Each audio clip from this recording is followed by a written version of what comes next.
So back in the old elementary school days, I went to this huge school district, as some of the listeners know who went to Shen. So basically how it went was there were 8 elementary schools, 3 middle schools, 2 high schools. And so the school that I went to, Scano, most of us would then go on to Acadia, which was one of the middle schools. However, I lived in this little reject neighborhood that most of the Scano kids lived in, would then go on to Coda. So when I went to Coda Middle School, I was practically a new kid. I didn't know anyone. So even though I'm still in the same district, I felt like a new kid. And I was just like this little pudgy glasses wearing loser when I walked into Miss Smith's homeroom in 6th grade. Also a new kid that day, new to the district, is today's guest, who I haven't talked to probably since 8th grade. Hilary Strano was also in Miss Smith's 6th grade class, was also a new kid in that time. So Hilary, so good to see you again. It has been so long. I have such fond memories of you from that time, from our short friendship, and I have followed along with you in your path, which has been crazy over the last few years. So I'm super excited to catch up with you. So good to see you. How are you? It's good to see you too. I can't believe you remember what homeroom we were in. I have a weird memory. I did this weird thing maybe 2 years ago, or maybe it was when I graduated college. I tried to reconstruct every schedule I had ever had, 6th through 12th grade. And I think I got it almost spot on. I have a weird memory when it comes to things like that. So yeah, I mean, I vividly remember homeroom with Miss Smith. I can remember the people that I sat next to in homeroom. I can remember like who came before and after me in attendance. I wish I could remember other things that are more important, but alas, this is what we dealt with. I feel like I don't remember middle school at all. No? Like I Was remember it a bad like time for you? Have you blocked it out?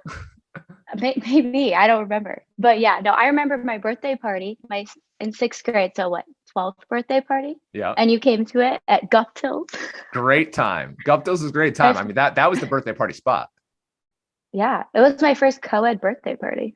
Wow. Yeah, you actually told me that I was the first photo with a boy that you had ever taken. Is that true? That is true. Wow. That is such an I wish I honor. could.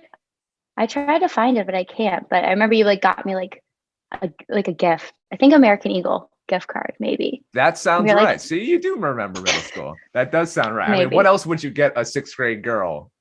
Starbucks, American Eagle, Aeropostale, No. Hollister. That was the thing. Right. But it's so funny that you bring that up, because I have a confession to make. Of course, you were my Yes. 6th grade crush. I mean, I Oh, obviously, and it's so funny because I was thinking back to that. There was a time that today's kids, and I know I sound so old in saying this, today's kids will never remember, because we had cell phones, but this was back in the time when you could only send 10 messages a day or something, and you had to really pick and choose who you were sending your messages to.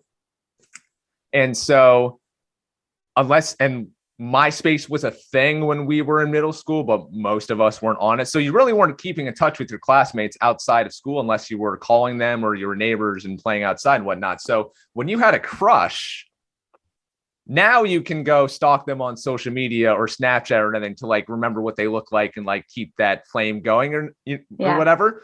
But if you leave school on a Friday, you are chomping at the bit to get back to school on Monday so you can see that girl again. You are remembering every little detail about the last conversation you had and are chomping at the bit for that next conversation that you're going to have. And I remember a couple weekends there, Hilary, especially toward the beginning, where I was like, wow, I cannot wait to see Hilary again. Oh, That will be such a good time. So yeah, that's a little 6th grade romantic me that today's kids will never yes. understand. No, I remember how awkward it was too. Like you didn't interact with your boyfriend. Like you would text, make them your away message on AOL. Yeah. And Yeah. then You would have to carve initials or something, like initials in the gym locker room. It was a weird time. And yeah, you would say we're dating, but then you wouldn't talk to the person ever really. You would actively avoid them in Yeah. public at all costs. Yeah. Did you have any Coda boyfriends? I don't. I did. I think. Well, I know I did. But I don't remember any of their names. But I do remember this one time. I believe his name was Nate. And he broke up with me, and I tried to call him. I remember I used to buy those songs to play before you could talk to someone. And his was Buck Cherry, I'm sorry. And I'll just never forget that. And it was like my first time ever calling a boy. I'm like, don't answer, don't answer, don't answer. And it's like, I'm sorry. What kind of cell phone did you have then? I think a razor. Razors were sick. I would still have a razor. Yeah. And then I went on to the chocolate Yep. and then to the envy. Those were sick. I love the phones that you could, like you could basically like flip it around and slide out the little keyboard. Those were so cool. I don't remember. The rumor? Might have been. I don't remember the name. There are a couple of variations, but I was telling someone the other day, I miss the days of going to, I know Apple stores are cool and now, but I miss the days of going to a store and seeing all the variety in phones and playing around with the different phones that you could have because they were all so different. Now they're all very much the same and all look the same. Yeah. And your friends that you could like trade with your friends. That's how I got the chocolate. I had like one friend, don't remember their name, but they had a chocolate. And I was like, I'm done with the razor. I need the chocolate now. So you grew up in the Northeast a little bit. You were in Albany and you were in Buffalo. Bless your soul that you lived in Buffalo. I haven't heard great things about it. And then you got up and moved to Kansas after being in our area. And you were actually in Kansas for 4 years, which I believe is like the longest you've ever been somewhere before. Is that right? Yeah, still the longest I've ever been anywhere. How was life in Kansas? I remember when I first got there, I was like the coolest of the cool because everyone, like I said, I'm from New York, so everyone thinks you're from the city. Right. Like they're like, you have an accent. And I'm like, y'all have an accent. But it was fine. It wasn't, the food's not as good as the Northeast. The food in the Northeast is unmatched. Really? Interesting. Yeah. And I mean, that means a lot coming from you. You've been everywhere. Right? Yeah. There's barbecue in Kansas City, but that's about it. So where in Kansas were you? In Kansas City, in like a suburb. It was called Overland Park. It's like it's like the Clifton Park of Kansas City. You say that so callously, like it's a bad thing. you know, that's ups and downs. Yeah. Okay. And so then you went to college at North Dakota. Yes, University of North Dakota. Go Bison. Go Sioux. Well, Sioux? I thought that was Bison. That's North Dakota State. They were the Sioux, but they had to change. Now they're the Hawks. But like TJ Oshie went there. It's a big one. But yeah, It's like a big hockey school. Okay, didn't know that. Okay, so what did you study there? I studied psychology. I was psychology pre-med when I first got there. And then like a year later, I was like, I don't want to be a doctor. And then never changed my major, just like had the time of my life. And then I was about to graduate or like a semester before. I'm like, oh my God, what am I going to do with my life? Classic. I was like, I've had so much fun, but I have a degree in psychology and I don't know what the next step is. So I went to nursing school and I did like an accelerated 12-month nursing program just to get it over with. And then I got my first degree in labor and delivery and I've been doing that ever since. Wow. Okay. So, I mean, you could have done anything at that point where you said, all right, I'm doing this psych thing, but I don't know what I want to do. So what made you get into nursing then? I didn't want a desk job. And honestly, I was like, sounds good enough. I feel like all my life decisions are just like, sure. Yeah. Like that's how I make them. I put like no thought really into anything. No, that's so funny because I actually just I also operate by that same mindset. I'm much more just like yeah, that sounds good now. Let's figure it out like later. Who cares what the consequences are? I'd rather like do something than not do it, like don't have any regret. So I fully respect that mindset. So, but you've obviously stayed in nursing. So yes. What has drawn you to it now? Well, I like labor and delivery because it's like the only area of the hospital that like for most of the part, like people are really excited to be there. Like it's uplifting. People want to be there. People are excited to be there. Like you get to be a part of like people's biggest days or one of them. And so like the morale is really good. I get to like interact with people. I don't have to sit at a desk all day.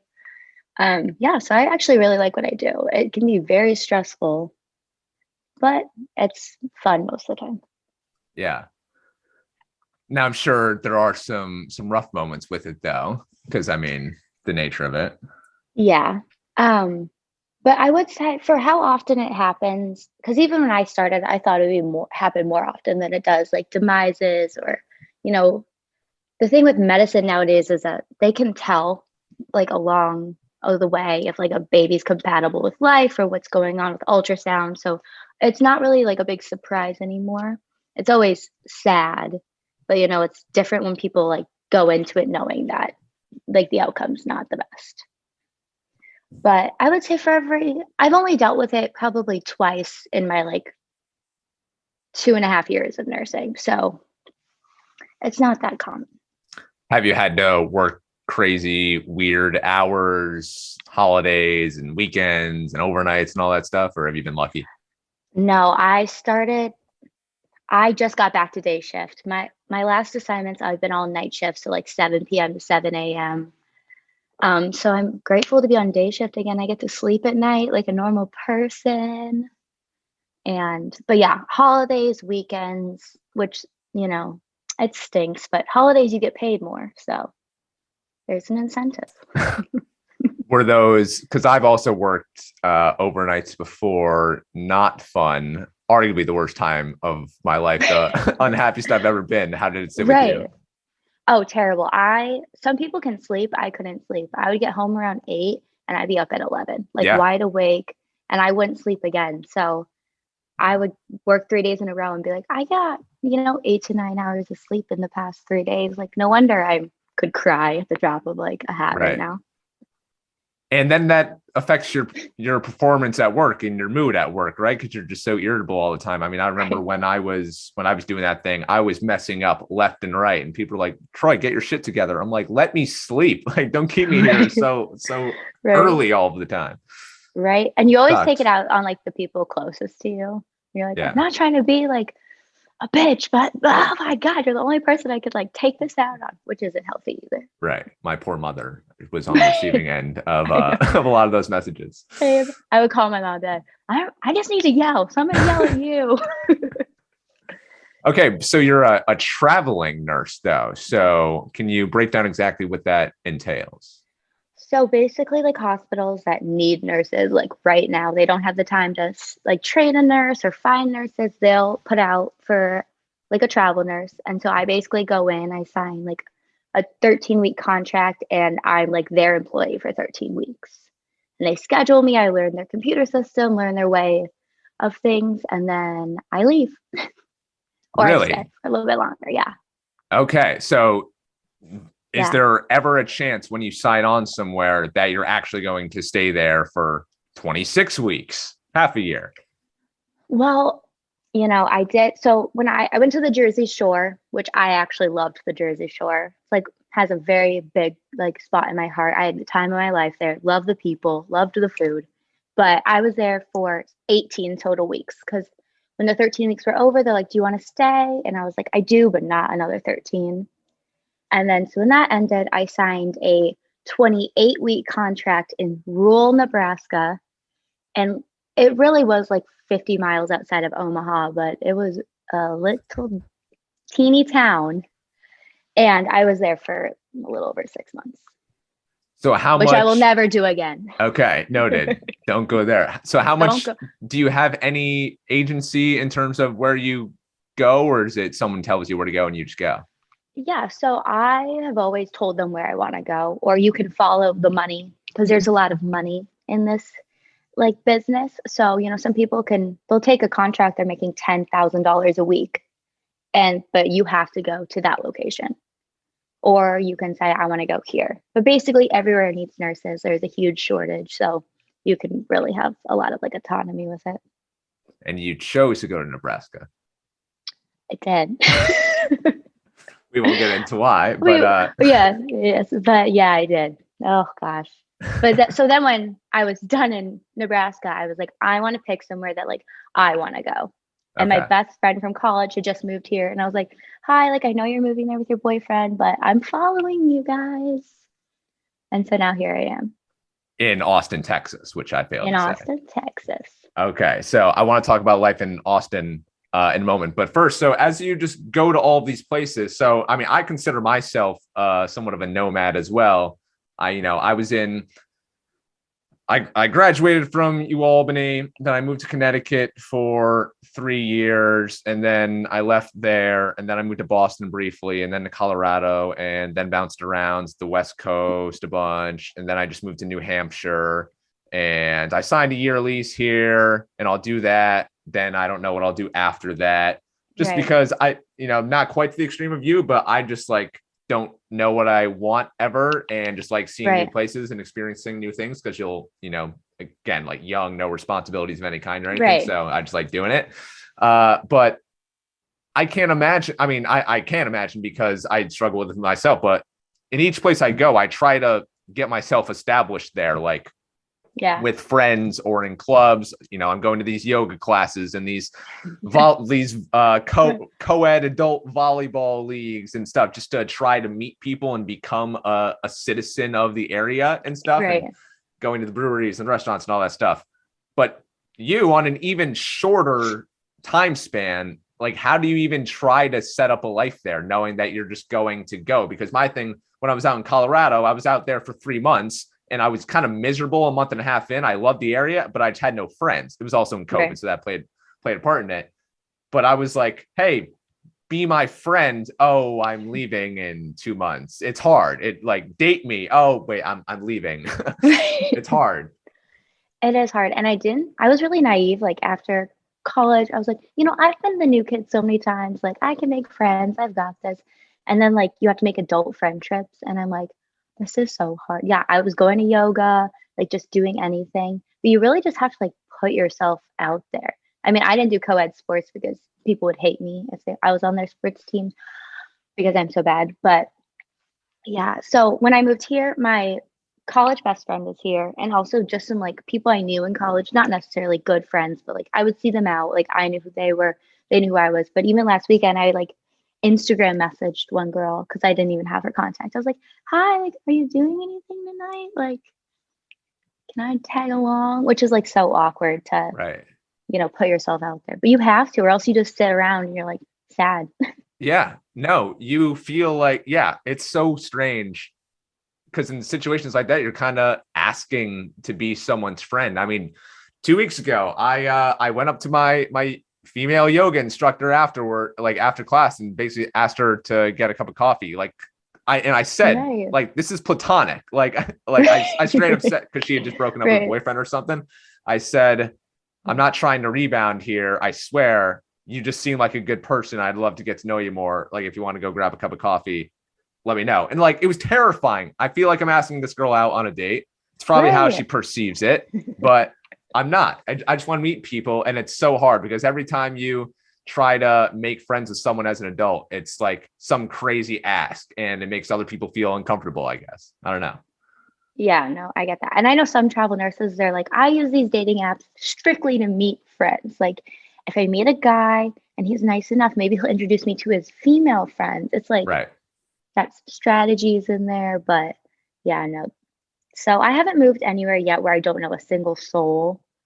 I know I can do travel contracts in like Hawaii, and I would like love to do that. But I'm like, first I need to figure out like, this is my first time ever living alone also. So I'm like, I need to figure out like, can I go to a place like Hawaii where I know no one and not like have a panic attack of what I just did to myself? Yeah. Do you find yourself desiring any stability, any like wanting to establish a legit life somewhere?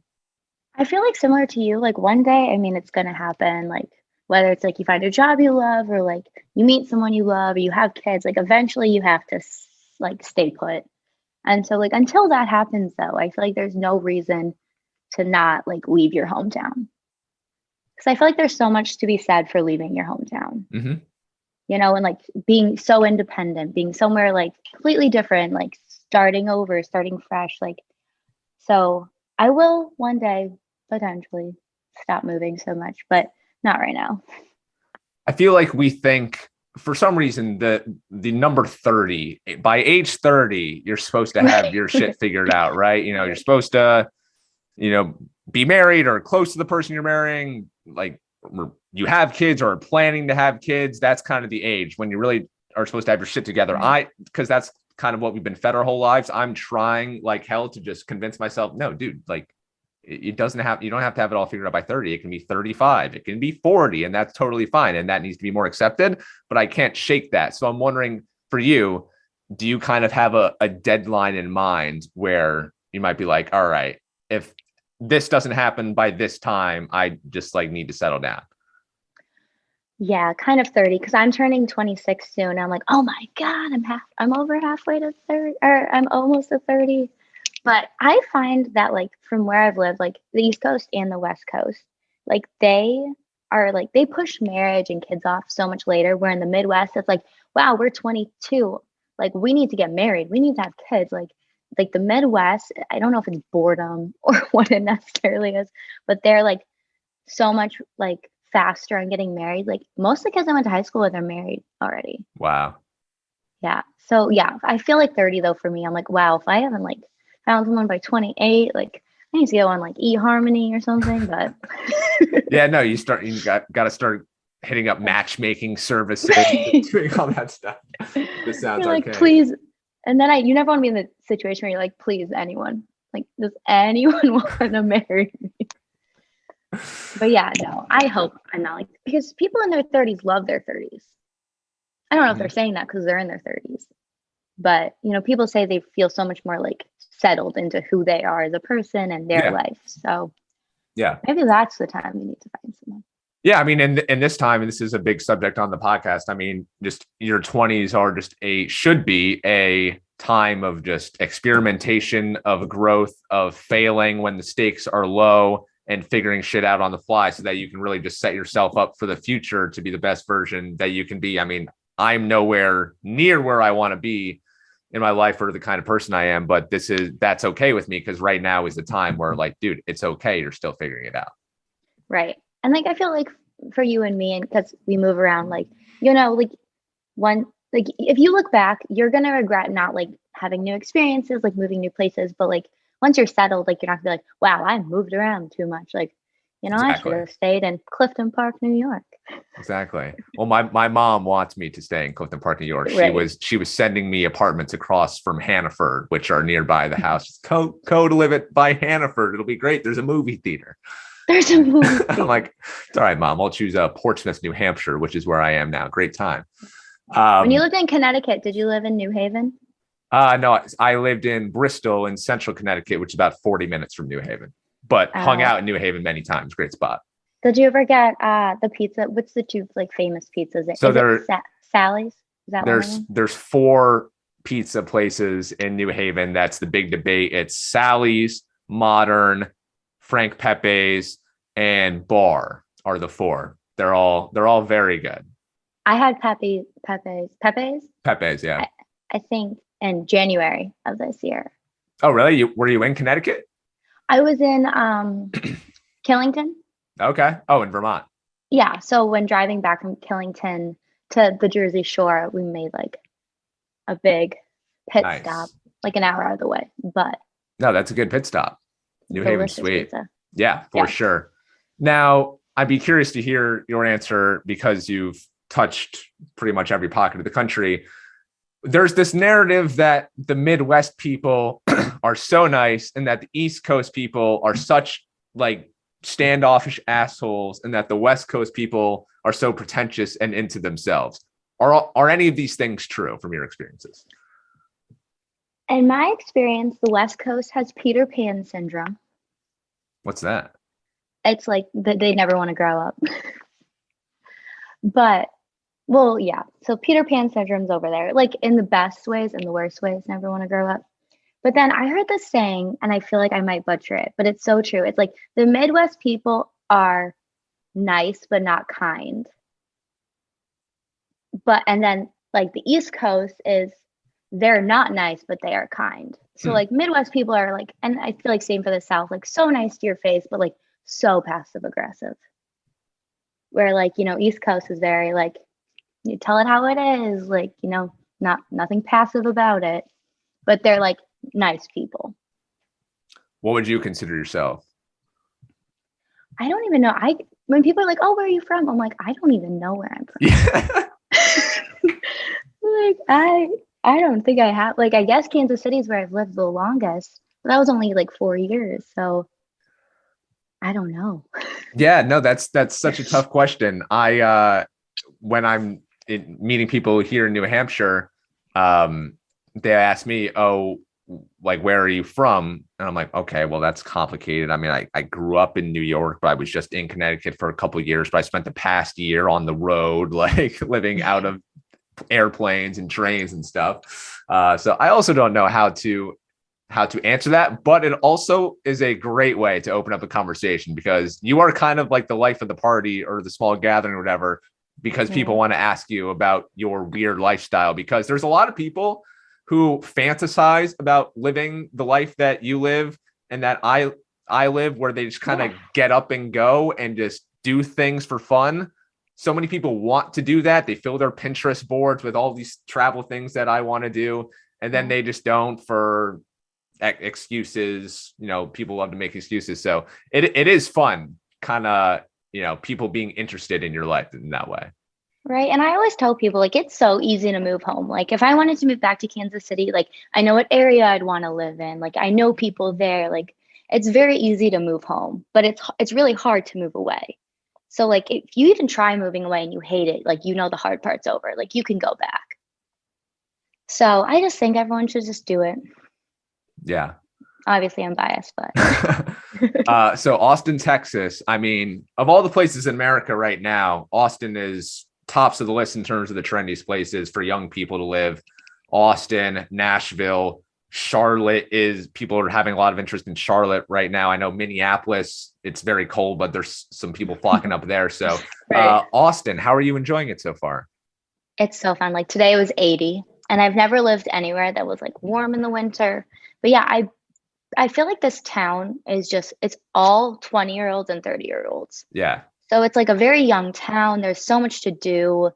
But yeah, so it's been really nice. And it's like grown. I Right. mean, I don't know how much, but like so much in the last like 10 years. So there's like all these areas with bars, you want to do that. Like there's so many like there's like lakes here, there's like an outdoor community. There's a lot of like festivals here. So if you like raves and those things, there's just like so much to do. Yeah. Now, I don't know how much traveling you've done outside of Austin within Texas, but my understanding is that Austin is kind of like Los Angeles, but in Texas. And then you step out of Austin and it's like, all right, now I'm in Texas.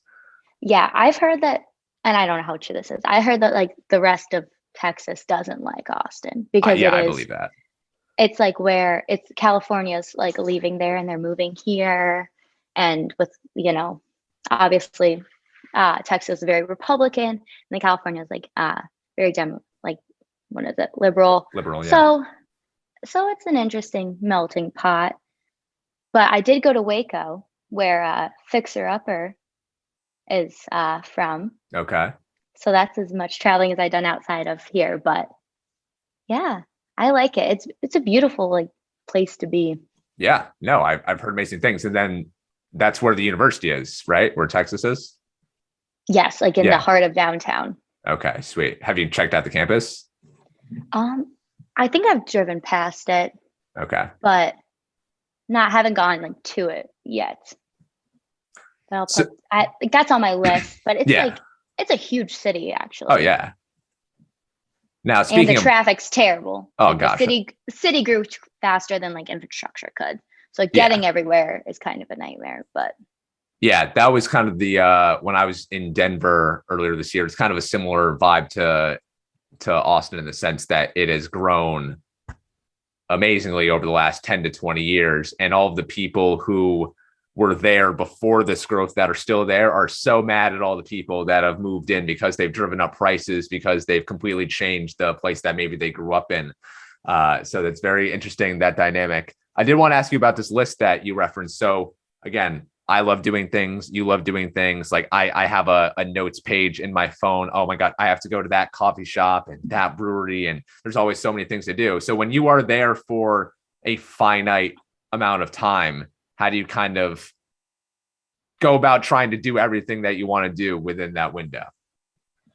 well, for me, I always join. I feel like every city has had one so far, but they always have like so like an Austin like where to eat page or like a foodie page on Facebook. And so usually people have like amazing recommendations in there or like Instagram, phones are creepy these days. They know exactly where you are. It's So crazy. they throw ads up for places to go. But yes, so I work 3 days, which makes it a lot easier to like go and try things. But I try to like join like ClassPass. Do you know what ClassPass is? I've heard of it. What is it? It's like this app, and you buy like credits, and you can go to like different yoga studios or different workout classes, and without like signing up for their membership. So I like to do that and then kind of like explore the area around there. So I try to force myself to like do something, Yeah. like every day that I can. It's obviously really easy to like sit down and watch TV all day, but every area, I feel like Google is so knowledgeable. Like where do I go? Yeah. Yelp got some crazy reviews on there. So how are you enjoying living on your own for the first time? I go back between like loving it and hating it.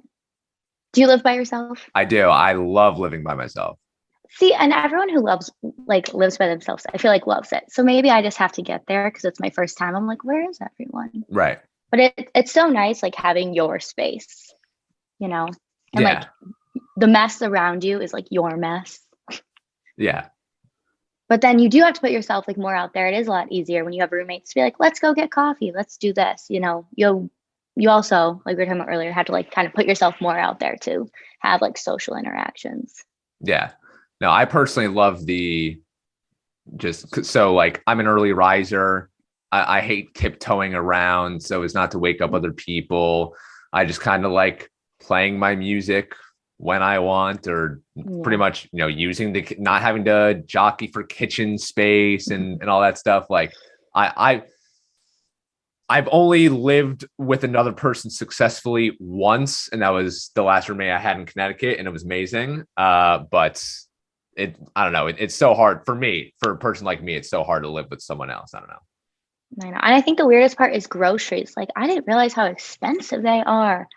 And like I feel like food was just designed for families of 4. Like buying for one person is like, either there's always so much food or there's like not enough food. So I'm navigating that right now. Yeah. Okay. So after Texas, what other places do you want to go to? I've always wanted to go to LA just so I can like live there, and then afterwards I can be like, ugh, I hate it, like everyone else. But I can like Hawaii. I'm on this like Facebook page of like travel nurses, and people always say like, oh, like on the Big Island, like in Kona, and I'm like, wow, imagine like that's your life, like just Hawaii. But so that's on my list. I don't know where else would be on my list. I don't know. I would like love to have another like travel nurse friend to go to places like Hawaii with. That way you don't have to do that like weird transition phase where you're like, please someone be my friend. Right. But so those are like, I think my big 2. I feel like everyone loves Seattle. I was born there. Rains a lot. Yeah. Rains a lot. It's dreary. It's like living in London. Yeah.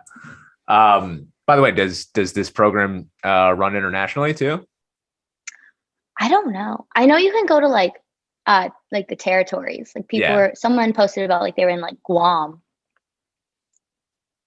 That'd be pretty cool. But, yeah, I don't know.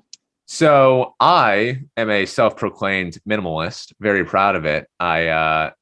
That's kind of why I can move around so easily. It's because I don't own much stuff. Now, when I do go to like new places and sign leases, I call it renting furniture from Facebook Marketplace. I just buy it and then sell it, and try to make even tiny losses here and there. But I don't own much stuff, especially because it's just me. And I'm very conscious about bringing things into my life because I know that, all right, I might just be moving soon. This is another thing that I'm just going to have to move in 4 months, and I'm going to have to figure it out and pay for it and such. So I'm very deliberate about it. Now, for someone who moves even more aggressively than I do, how much stuff do you own? I live in Airbnbs. Oh, really? So like nothing around me is mine. Really? Oh, yes. Okay. Yeah. So I just have to bring my clothes. I bought a Roomba. So that's pretty exciting. What's that? Clothes. It's a vacuum that Oh, just like nice. does its own thing. So I don't have to vacuum. But yeah, I just have clothes and like face wash and toothpaste. Wow, that's it. That's all you carry on you. Yep, pack it all in my car. I mean, I do have a lot of clothes, but Yeah. they all fit in my SUV. And so yeah, nothing more than that. So where are all of your other possessions if you have them? I mean, some like old t-shirts are at my parents' house, but otherwise I don't have any furniture. You have no furniture, you have no silverware or mugs or anything of that kind. Oh, actually, I have two mugs. One's like a hippie Um, van, and one says Asbury Park. wow. But yeah, other than Wow. that, I don't have anything. Or if like I do need like a random thing, like I needed a cutting board here, I bought that, but then I'll just leave it here. Right. So do you want to own anything? Do you feel sad every time you're using someone else's plate and not your own? No, the only thing that grosses me out is like the mattress. Yeah. Yeah. Because I don't know. I don't know. And so I always buy like a mattress pad, but then I throw it out afterwards. Yeah. Like peace of mind that I'm not like actually touching the mattress. So for Airbnb, I've looked into long-term stays in Airbnb before, never as long as 13 weeks. Do they cut you a deal for, is it cheaper to do long-term? Yeah, Okay. I figured. yeah. Okay. So Austin's actually the most expensive place that I've lived. But that's because I feel like it's similar to like Denver, like it's growing, like people will pay. So it's the most expensive, but it's also so much easier than like having a utility bill, Yeah. dealing with all that like nonsense. Like you just move in with your stuff. Like the couch here is amazing. I might ask them where they got it, but and then you just leave and it's easy. Wow. So the cost of living in Austin is more expensive than Nebraska, confirmed. Confirmed. And more expensive than the Jersey Shore. I was in Asbury Yeah. Park, Hence and the I lived mug. like, hence the mug. And I lived like maybe like a mile from the ocean, like used to walk there on my morning walks. And it was like significantly cheaper than here. Oh yeah, I'm sure. Wow. Okay. So would you ever do van life? No. Why Did you not? do van life? Is that what you said? Did No. you live? No. I've never done it long term. I've done it for like a weekend. Oh. I went camping once in sixth grade, and it was probably the most traumatic experience of my life. Like a hurricane came out of nowhere. Like it was me, my neighbor, and like her mom and stepdad like huddling for like warmth. And so I don't camp or go outside unless it's like glamping. So like maybe in a luxury RV, I would consider it. But Okay. no, ever since that experience, I am not outdoorsy. Gotcha. Okay. Wow. All right. Well, that was pretty much everything that I want to run through. I would say, last thing I'm curious about is, do you always want to be a travel nurse? Is that kind of always do you think this is kind of a temporary thing, travel nurse wise? Would you want to get into another field of medicine? Would you want to do something completely different? Um, so right now, so like just the travel nurse industry, like so compared to when I was a staff nurse and like employed for a certain hospital, I like quadrupled my like monthly income. And so I just can't see like ever going back to like, even though it's like permanent, like you get a better schedule. Like, I don't know if I could ever go back to that. Like, Botox nursing seems like a lot of fun. Or like, sometimes I do like crave, like, it sounds like weird, but like a 9 to 5, like, it's like, Monday through Friday, no weekends, like having the days off that all my friends have off. So I know you can go into like pharmaceutical sales, but yeah, I don't plan, so we'll just see. Future me problem. That's what I say. Hell yeah. I love it. Last thing. Okay. So obviously the last 2 years have been crazy in the health industry. So what has that been like for you? Um, it's been for me, I have a very different experience than like my friends who are like ER nurses or Yeah. med surg nurses. For labor and delivery, I obviously was in contact with COVID, but not nearly as often as they were. So for me, it was a little weird because every person I saw with COVID, like, or not like COVID, but was asymptomatic. Yeah. So it was just so weird for me to be like, oh, it's like, I don't see how it's like so deadly when everyone I see is like shocked they have it. Yeah. So it was just like weird, like for me to like wrap my brain around how terrible it was when what I was seeing, like I felt like it wasn't adding up. But it was really like sad to see these people come in and have a baby and like, their nurses are wearing these like N95s and gowns, and these babies have to be like bathed right away. Like they're not allowed to leave the room. Like it was like a really scary time for everyone. And like some people I worked with were like living in their garage because they didn't want to be in contact with their family. And so it was like a crazy time, like personally, like for like mentally, emotionally, like it was like draining. Everyone Yeah. thought you were like a germ. Right. Like I remember people didn't want to be like, I heard stories like people were uninvited from like Thanksgiving or maybe not Easter, like because there's like, you work in the hospital, like I don't want to be around you.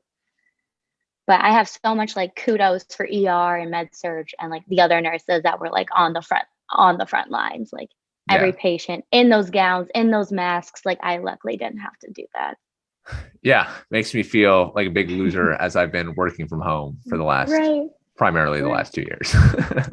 Right. And then, but in the beginning, I was like, oh, I just want to work from home. Like everyone else is in their Understandable. pajamas all day. But the Yeah. traffic, there was no traffic during COVID. It was great.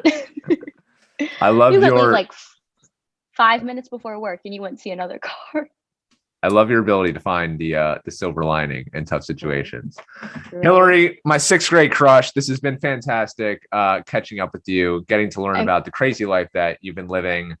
If you ever want to come back to Clifton Park, New York, I'm sure we'll welcome you back with open arms. There's a great apartment complex next to the Hannaford. Your mother. If you're ever. So, thank you. Good luck with Yes. everything. Stay safe travels, all that good stuff. Thank you.